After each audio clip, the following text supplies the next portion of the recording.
స్నేహమా శత్రుత్వమా మాతో ఎలా ఉండాలనుకుంటున్నారో తేల్చుకోమని ప్రపంచానికి భారత ప్రధాని మోడీ అల్టిమేటం జారీ చేస్తున్నారు. తమను విమర్శించినా తమ దేశంపై కుట్రలు పన్నినా వెంటనే యాక్షన్ తప్పదని తేల్చేస్తున్నారు. తమకు భాగస్వాములే అవసరమని, బోధకులు అవసరం లేదని ఇటీవలే జయశంకర్ చేసిన వ్యాఖ్యలను మోడీ నిజమని నిరూపిస్తున్నాడు. భారత్పై కుట్రలు, విమర్శలు చేసిన 4 దేశాలపై మోడీ ఇమీడియట్ యాక్షన్ కు దిగారు.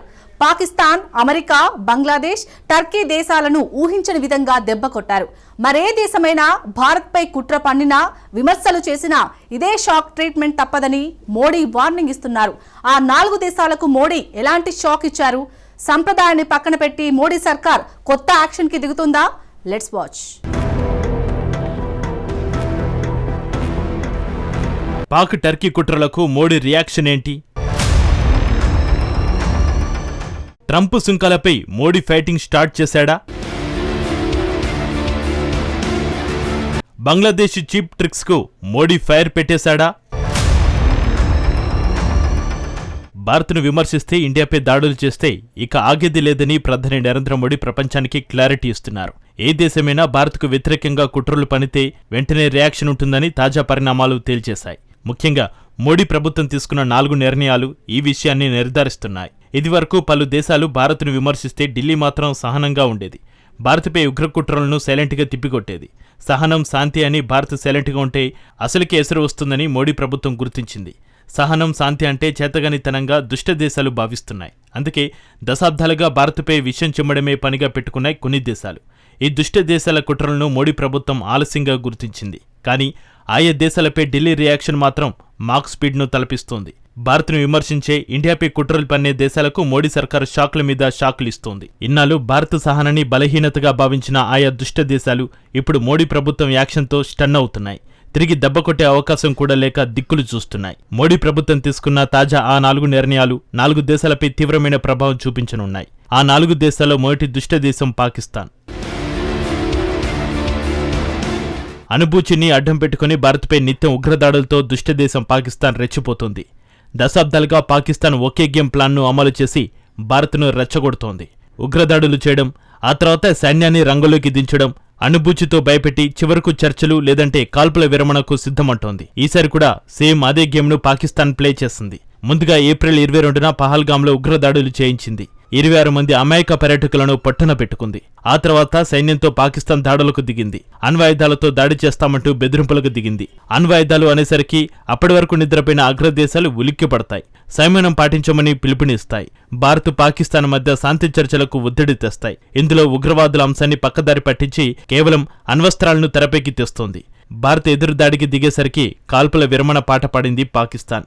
దశాబ్దాలుగా పాకిస్తాన్ ఆడే దుర్మార్గ గేమ్ ఇదే. కానీ ఈసారి పాకిస్తాన్ గేమ్ ప్లాన్ను భారత్ కాస్త మార్చింది. పహల్గాం దాడికి సీరియస్ గా రియాక్ట్ అయింది. మే 7న పాకిస్తాన్ పాక్ ఆక్రమిత కాశ్మీర్లోని 13 ప్రాంతాల్లో 23 ఉగ్రకోటలను భారత్ బద్దలు కొట్టింది. పాక్ ప్లాన్లో భాగంగా ఆ దేశ మిలిటరీ రెచ్చిపోయింది.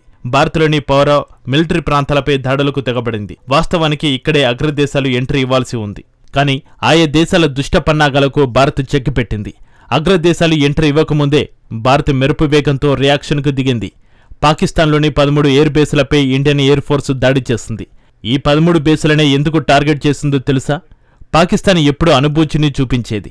ఈసారి ఆ అణ్వాయుధాలను మోహరించి ఉన్న ప్రదేశాలకు సమీపంలోని ఎయిర్ బేసులనే భారత్ ధ్వంసం చేసింది. దీని ద్వారా పాకిస్తాన్కు మోడీ ప్రభుత్వం గట్టి సందేశాన్నే పంపింది. అణ్వస్త్రాల పేరు ఎత్తితే వాటిని కూడా ధ్వంసం చేసేందుకు వెనకాడేది లేదని క్లారిటీ ఇచ్చింది.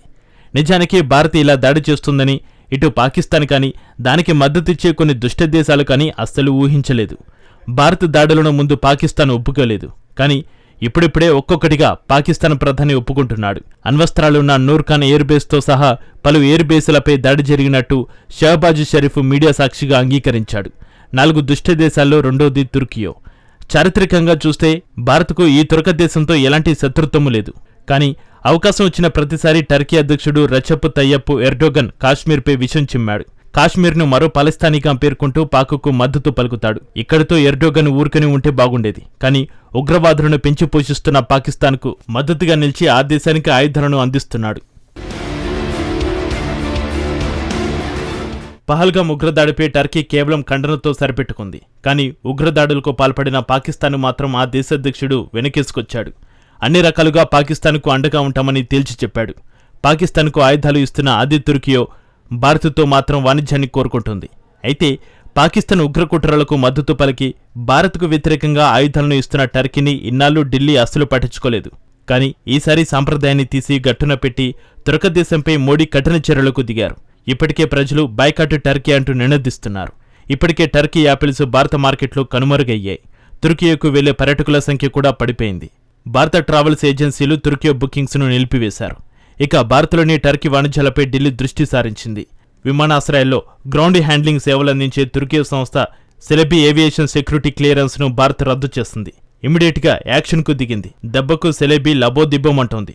ఇటీవల భారత్కు వ్యతిరేకంగా వ్యవహరించిన దేశాల్లో మూడోది అమెరికా. వారం రోజులుగా పాకిస్తాన్ భారత్ మధ్య కాల్పుల విరమణ ఒప్పందం కుదిర్చింది తానేనంటూ ట్రంప్ నిత్యం డప్పు కొట్టుకుంటున్నాడు. ట్రంప్ కామెంట్లతో భారత్ ఇమేజ్కు భారీగా డ్యామేజ్ అయింది.